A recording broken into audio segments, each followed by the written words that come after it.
Ciao tutti, I'm Rina. And I'm Tim. Welcome to our channel. We originally started this channel over a year ago in the middle of the pandemic lockdown, originally for a paid subscriber base under the name Living in Piedmont. Now that the pandemic is lifting, we hope, and people start to come back to Italy again, we are now rebranding the channel as an open channel to reach out to the world under the name Tim and Rina's Italian Lifestyle, with lots of live streaming and other interesting videos. We are going to share our lifestyle with cooking, wine tasting, local festival, and the other culture of our adopted home and other areas we travel around Italy.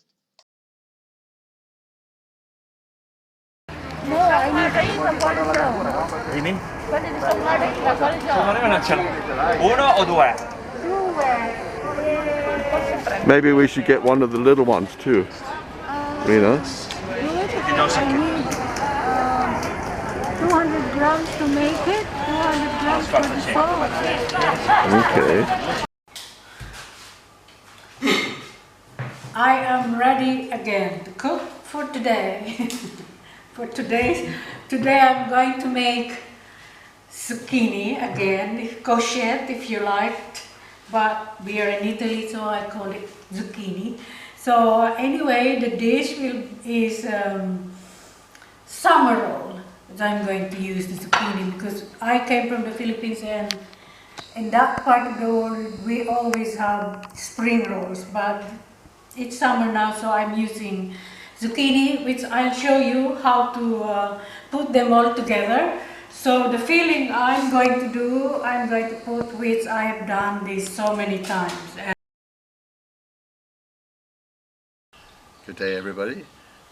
Today's lunch and our little wine vlog here.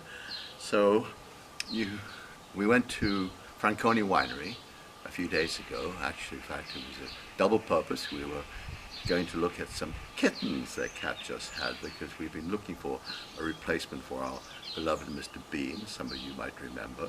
And also it was the first day that cantinas were open for tasting. So it was a wonderful day. We had a little tasting, which got a short video clip, which I put on. And today we're going to have a barbaresco. We haven't had a barbaresco for some time. So today's barbaresco is Franconi Gallini chicken. No chicken here. No chicken here. No chicken. 2017. So without ado, let's do the pouring.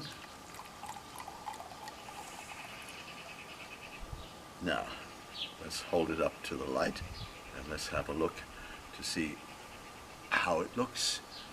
It's still actually quite dark and intense. It's still a young wine at 2017.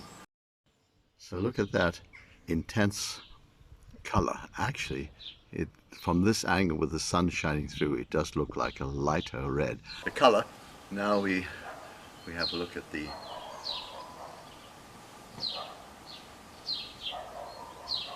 it's quite close. It's quite remarkable. Of course, the other day we had that 2014, which was stupendous, and that was 6 years of age. This is only 3 years, so the nose tells me that it can go for a good 4, 5, even 10 more years.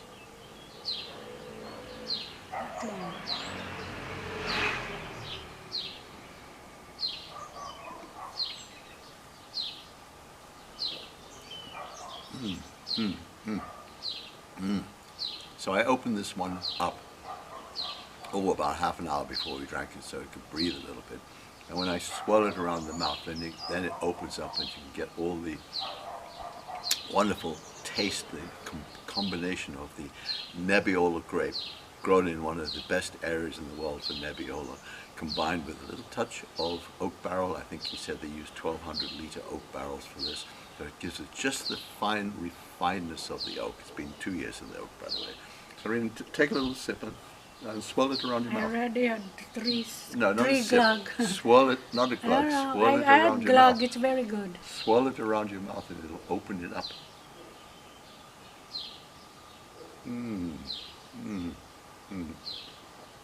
This is heaven. You must come to Piedmont, if nothing else, for the Barollas and the Barbarescos, and of course the lesser Nebbiolas and Barberas are equally as good, or not equally, but just as good. So anyway, cheers. Cheers. Italy is open for visitors again. Using my own food is already. I know what's in there. Putting ricotta cheese on gnocchi makes it very soft, but not mushy, and it's firm at the same time. And today's sauce is just very simple: sausages and broad beans, because we still have loads of them, and of course the potatoes that we overplant this year.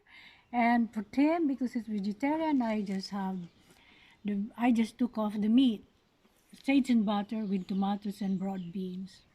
Good. Now I'm hungry. Let's eat. And I don't think we overplanted potatoes this year. We have to live on potatoes. Potatoes and broad beans. Ciao.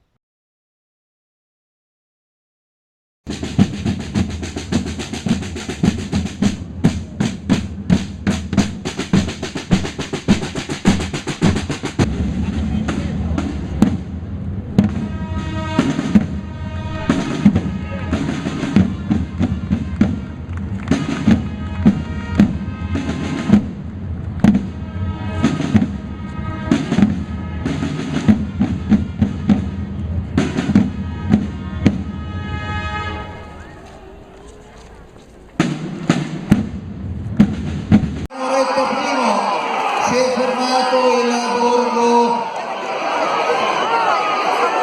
dei briquet.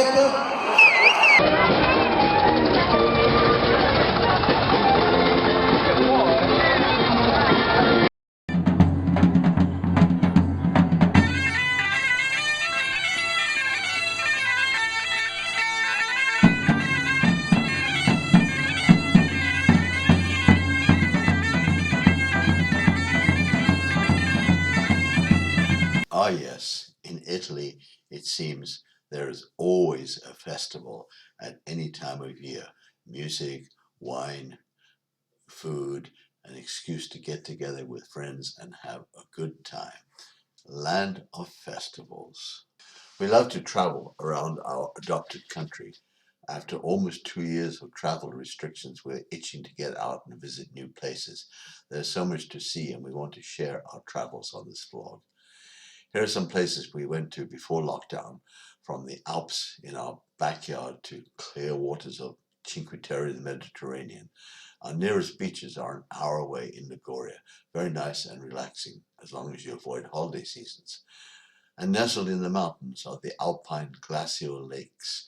Here is Isla Madre on Lake Maggiore, and another of our favorites is the smaller Lake Iseo, very tranquil with great restaurants. Italy is, of course, famous for its medieval churches. Here is the imposing Sacra di San Michele, built on top of a mountain overlooking Turin and the Val di Susa, where legend has it St. Michael slew a dragon and built this church over its lair. Another spectacular complex is the sacred mountain of Varallo, built 500 years ago to simulate a pilgrimage to Jerusalem with incredible 3D dioramas depicting the life of Christ, truly a medieval Disneyland. We spent a fascinating Easter weekend at the Modern Pilgrims Inn. And just before lockdown, we started exploring Sicily with a couple of trips to Palermo with this fantastic layer cake of history. The Norman churches, complete with Byzantine bling, are the most spectacular we've ever seen, and we also went to the famous Teatro Massimo for a night at the opera.